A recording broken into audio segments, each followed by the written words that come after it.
l'impression que, j'allais dire, entre guillemets, les mauvais oiseaux sont partis. J'ai l'impression qu'on retrouve de la sérénité, on retrouve de l'envie dans cette équipe. On le voit sur les buts marqués, on le voit sur la communion, quelquefois un peu excessif. On en parlera tout à l'heure avec le public à la fin du match. Peut-être il sort quelque chose. Et l'entraîneur, je le trouve très juste dans tout ce qu'il dit depuis le début de l'année. Dominique Sévrac, donc spécialiste du Paris Saint-Germain, pour le Parisien. Vous avez écouté ce duel.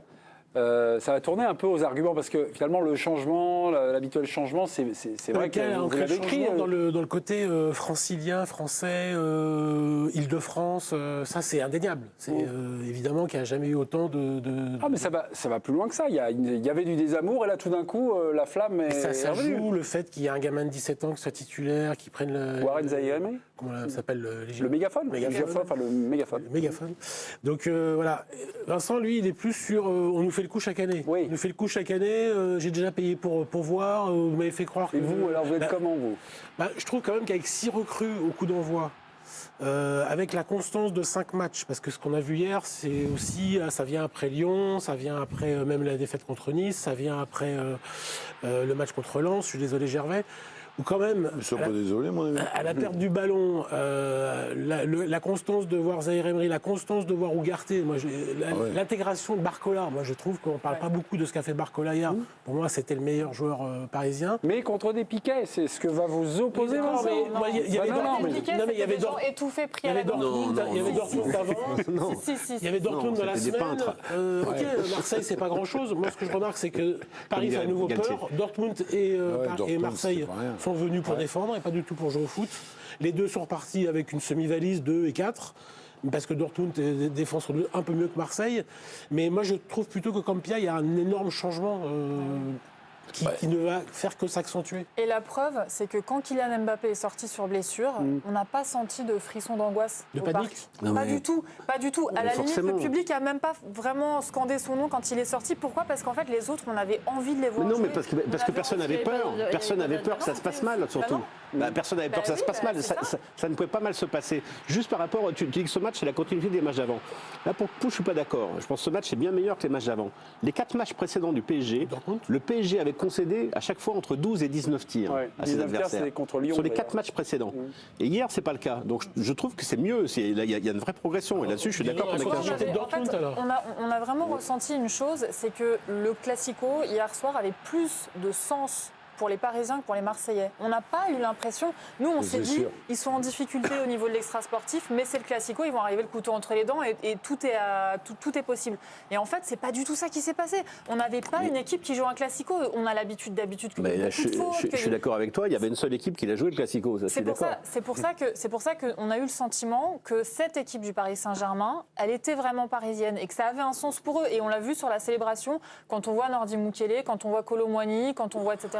Warren Zaïre-Emery, j'en parle même pas. On en fait beaucoup, je trouve. On en fait beaucoup. Je pense qu'on est très fort, comme tous les supporters, pour déceler l'insincérité. Non, mais moi je ne dis pas ça. Mais moi je dis pas que c'est insincère. Je dis pas que c'est pas sincère. Vous n'êtes pas sur les mêmes. Je dis que c'est pas forcément révélateur et durable. C'est ça que je dis. C'est pas pareil. Non, je dis pas que c'est pas sincère. Tu sais, quand il y avait Zlatan, Maxwell, Thiago Motta, ils n'étaient pas du tout parisiens. Ils étaient suédois, italiens ou brésilo-italiens. Ugarte, il n'est pas parisien. Il est adopté comme ça. Oui, mais ils avaient une soif de gagner contre Marseille. Qui était intact. Ils ont mis parfois des branlées contre l'OM et pourtant ils n'avaient pas d'ADN Paris Saint-Germain. Luis Enrique en conférence de presse. Vous avez joué avec 4 attaquants donc lors de ce match. Allez-vous renouveler l'expérience? Écoutez Luis Enrique. No está mal, la delantera, C'est pas mal comme attaque, hein. L'objectif, c'est pas d'avoir juste 4 attaquants, mais c'est d'avoir 11 attaquants dans l'équipe. Et pas seulement 4 défenseurs, mais avoir 11 défenseurs dans l'équipe. Donc quand on a des joueurs qui sont en mesure de jouer à différents postes, alors c'est vraiment important. Et l'important, c'est aussi notre mentalité, que tout le monde soit en mesure d'attaquer et de défendre. Mais Lisande, est-ce que vous suivez moins le Paris Saint-Germain que Dominique, mais à la perte de balles et tout ça, hier soir, est-ce que depuis le début de la saison, il y a des morts de faim? Moi, je suis d'accord avec Vincent sur le match d'hier soir, qui est difficilement jugeable, vu le niveau de l'adversaire. Franchement, est-ce qu'on va se dire, ça y est, c'est le vrai, regardez le PSG, ce qu'ils vont mettre à tout le monde cette saison parce qu'ils ont mis 4-0 à cet OM-là? Non. Avec 5 occasions. Avec 5 occasions. Il n'y a eu aucun pressing de l'OM. Il n'y a eu aucun pressing. Ils étaient perdus. Ils n'ont pas travaillé ce schéma. Ils ne savaient pas où se mettre sur les lignes de passe. Quand tu vois les buts, Hakimi, ils se promènent tout le match. Il n'y a pas un moment donné un mec qui se dit attends, il va falloir faire quelque chose. Avec Hakimi qui vient à droite, à l'intérieur. Non mais c'était juste au foot quand même. C'était n'importe quoi. Non mais l'Ajax, regarde ce qu'ils ont fait ce week-end. L'Ajax, pareil. C'est pas du tout un adversaire contre qui tu vas pouvoir t'étalonner. Mais je comprends. C'est que Luis Enrique, quand il dit on joue à 11 défenseurs, 11 attaquants, ce qu'il disait déjà sur le banc de la sélection quand il y était, ce qui est vrai, c'est que pour revenir sur le thème, parce qu'on était quand même sur un thème sur Kylian Mbappé.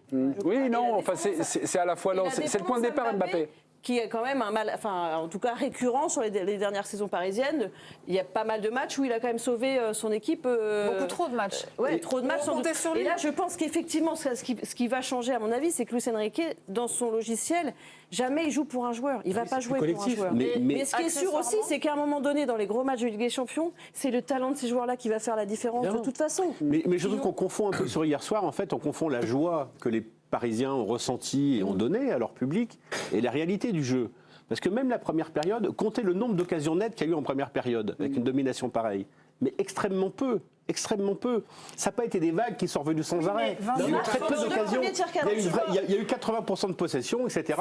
Comme l'Espagne contre le Maroc à la Coupe du Monde. Mais en occasion nette, il y en a eu très peu. C'est vrai qu'il n'y a pas eu énormément d'occasions par rapport à la domination. En revanche, quand on est au 6e match ou 7e match de la saison et qu'on voit tactiquement ce qui s'est passé sur le terrain hier, à savoir des choses super intéressantes, notamment par exemple sur le placement d'Hakimi, qui est totalement nouveau. Et voilà, sur le placement de Barcola, sur la façon dont Ugarte et Warren Zaïre-Emery jouent ensemble, sur comment il y a 3 défenseurs, 2 secondes après ils sont 4 et après ils sont 2. C'est super intéressant. Et là, quand on voit ça, quand on voit comment l'équipe joue ensemble, à la limite, c'est pas tellement grave qu'il n'y ait pas énormément d'occasions. Ce qui est important, c'est qu'on se dit, il y a des graines. Et ça, si ça continue à pousser, la grande question, c'est est-ce qu'ils vont continuer à courir ? Parce que c'est ça la question au Paris Saint-Germain. Au début, ils courent pendant 10 matchs. Attendez, autre chose, on a un message. Ah oui ? Le téléspectateur avant tout, je le dirai quand même. Hein. Ah, bah, évidemment, vous allez le dire.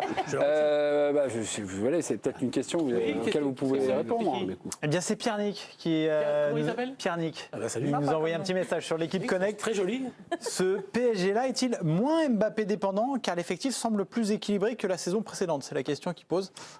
Ça rejoint, ça recoupe un peu. Enfin, on y a un peu répondu. Oui. Non attendez, on répond à Pierre-Nick et puis après on... Juste pour répondre à Pierre-Nick, Mbappé, pour l'instant, on voit Mbappé à 50%. Il n'a pas fait de prépa, il est moyen.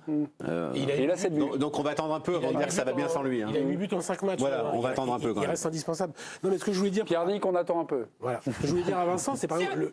Tu parlais des occasions, moi je te parle par exemple de jeu. Je trouve que les dernières saisons, le couloir droit était sinistré au Paris Saint-Germain. Oui, c'est vrai. Hakimi, Messi... Je suis d'accord. J'ai beaucoup aimé le couloir droit, je suis d'accord avec toi. Je trouve qu'aujourd'hui, le jeu ne penche plus seulement à gauche, qui est le choix préférentiel de Kylian Mbappé. Mais je trouve qu'à droite, alors il y a Hakimi qui est en feu comme c'est pas permis, mais Hakimi, Randal Colomboigny, Hakimi Dembélé, Hakimi Zaïre-Emery. Mais même on peut faire mieux encore. Parce que tu vois, mais hier au parc par exemple, j'étais à côté de Damien Degore au parc. C'était une chance. Et à un moment, j'étais à 2 mètres, je laissais travailler tranquille. Mais il y a un moment, je me suis dit, à gauche, le côté gauche, c'est pas aussi fort que le côté droit.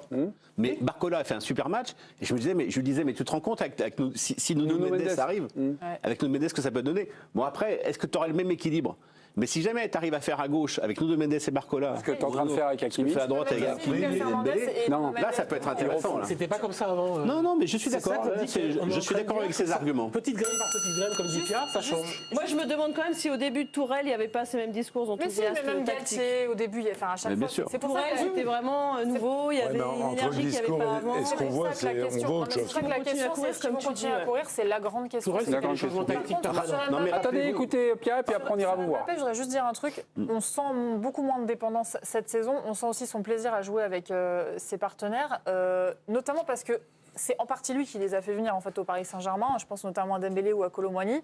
Et ça, je me suis fait la réflexion aujourd'hui. Je me suis dit, finalement, si Mbappé part à la fin de la saison et que ce qu'il laisse derrière lui, c'est une équipe avec des joueurs qui sont heureux de jouer ensemble et une équipe équilibrée qui ne penche pas que vers la gauche, qui est aussi équilibrée, qui passe dans l'axe, qui passe à droite, finalement, on l'aura beaucoup critiqué pour ses prises de pouvoir au club, mais si c'est ça qu'il laisse en héritage, j'ai envie de dire merci. On verra. On verra. On verra. Je voudrais juste dire qu'il y a un an, on était quand même à dire Messi et Neymar, mais c'est fantastique, on les a jamais vus à ce niveau. Vous vous rendez compte, septembre, octobre, le niveau qu'avait le PSG avec eux deux.